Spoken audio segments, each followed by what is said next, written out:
Dear 16-year-old girl, I can only imagine how exciting your life is, how every day is a learning experience, how there is both light and dark around you. I hope you choose light. I really do, because being young isn't easy. I'm writing to you as a young doctor in the beginning of my career in obstetrics and gynecology, a science that is mostly focused on women's health and well-being. I come from Poland, a country of hopes and dreams, but also a country in which we recently experienced some regression in sexual and reproductive health and rights. Now, you might think, why is this Polish doctor talking to you about sex all of a sudden? A topic which, when mentioned out loud, is thought to be shame-provoking, confusing, and can put you in real legal trouble in some places in the world. Because people have sex. Sex is a part of everyone's life. Even if you're not having it, you're here because of it. And sex is normal, and we should talk about it. But being a woman in this world puts you at a disadvantage when it comes to sex and experiences around it. You may ask why that is. Well, to start with, according to data, you have 1 in 3 chances of experiencing sexual violence in your life, most likely from your intimate partner or a person you know. The ratio is the same for your likelihood of getting an abortion in your lifetime. Yeah, I said the ugly A word, and I will be mentioning it a lot. Being a young woman isn't easy, but I want to tell you that the change is possible. I will share with you 3 situations in which Polish women struggle right now. These are the stories about choice, about rights, stories about struggles, but also stories about hope. Stories I wish I heard when I was your age. A first struggle that I want to discuss is that of a Polish woman in general. As I said, I live in a country which recently experienced a regression in a sexual and reproductive health and rights world. Religious beliefs and pseudo-morality are being put over science and evidence-based policies, especially in regards to women's rights. Take my mom, for example. She grew up in a small city, graduated from high school, and married my dad when she was 19. She had me and my sister in her early 20s. She entered university and graduated from master's degree while working and raising us. She was lucky to have a supporting partner as my dad, and we grew up a happy family. But many of my colleagues were living in families in which alcohol and violence were frequent guests. Women who wanted only what was best for their children were forced to stay silent about violence that was around them. However, coercion to sex, lack of agency and decision-making capacity, including this about their bodies, have been their everyday life. Now, we are a Catholic country. If someone got pregnant, they needed to carry to term. That has been the rule, and that it's still the rule. Even if they felt that their family was complete, if they could not afford another child, or simply if they did not want another child. If a woman wanted an abortion, she needed either to go abroad, which got a little bit easier with Poland entering European Union, or go for clandestine ways to access the procedure. Once we know that this should have been her right, her reproductive right. Now, it wasn't like this in Poland always. Actually, back in 1956, Poland had one of the most liberal abortion laws in Europe. Until 1993, it was possible to have an abortion also due to economic reasons. And then everything changed drastically when so-called abortion compromise legislation was introduced, which allowed abortion only under 3 circumstances. In case in which pregnancy is a result of rape or incest, a case when pregnancy poses a life-threatening condition to the mother, and in cases of fatal fetal malformation, so when the unborn was too sick to live. This last case was an issue of recent constitutional tribunal dispute, as it was ruled in 2020 that abortion under such circumstances is unconstitutional. Now I want us to look into numbers. The UNFPA, which is the United Nations agency that deals with population and reproductive health, in their Polish population report stated that there were over 100,000 abortions before introducing the abortion compromise back in 1993. A year later, this number decreased to a little bit over 1,000. Now a question should be, did Polish women stop having an abortion? The data is directing us to the conclusion that the legislation did not decrease the number of abortions, but have left Polish women to have unsafe procedure or to leave the country in order to obtain abortion in the neighboring countries.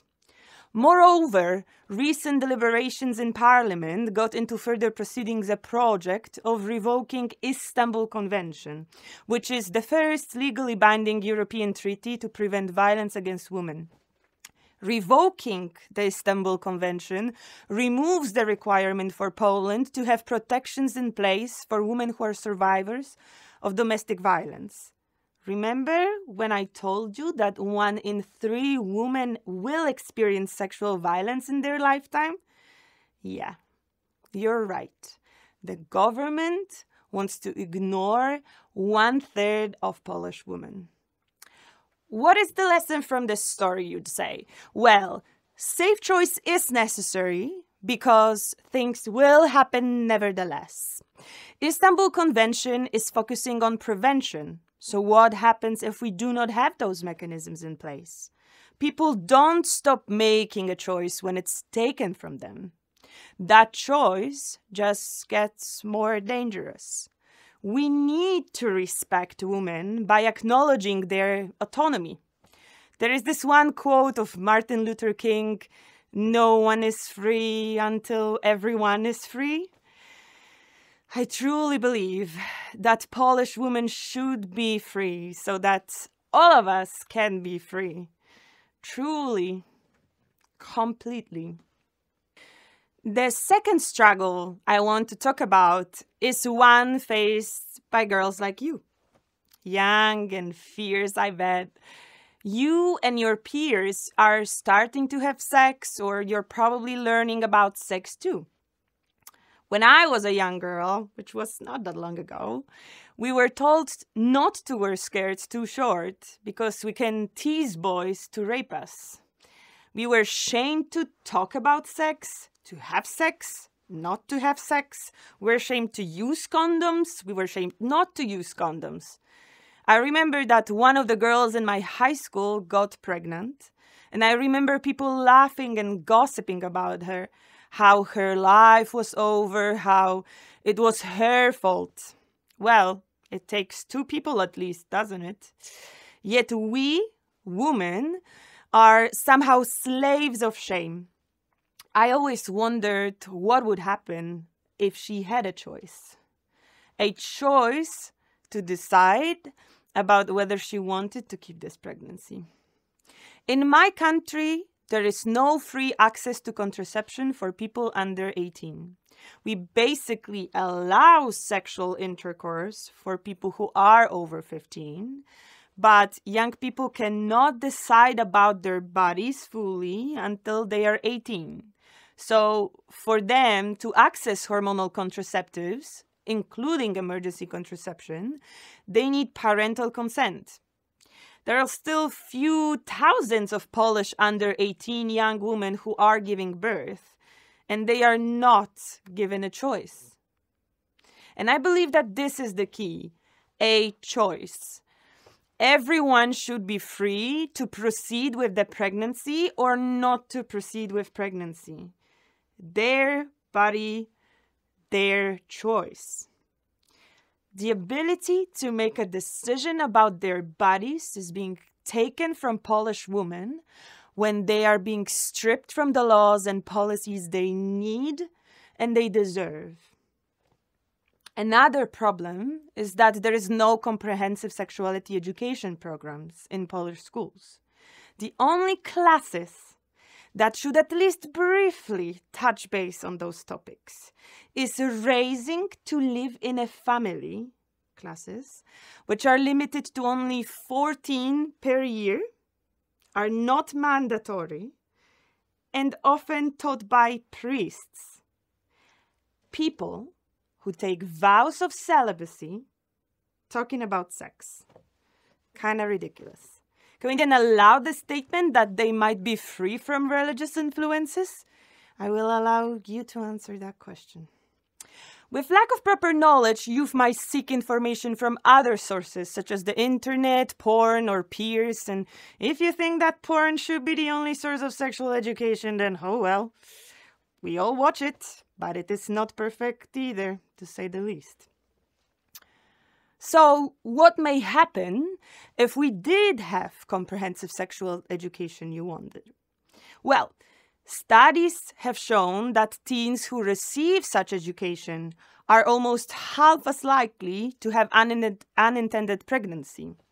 School programs about sex that are rooted in science have a positive impact on health outcomes and can actually delay sexual debut.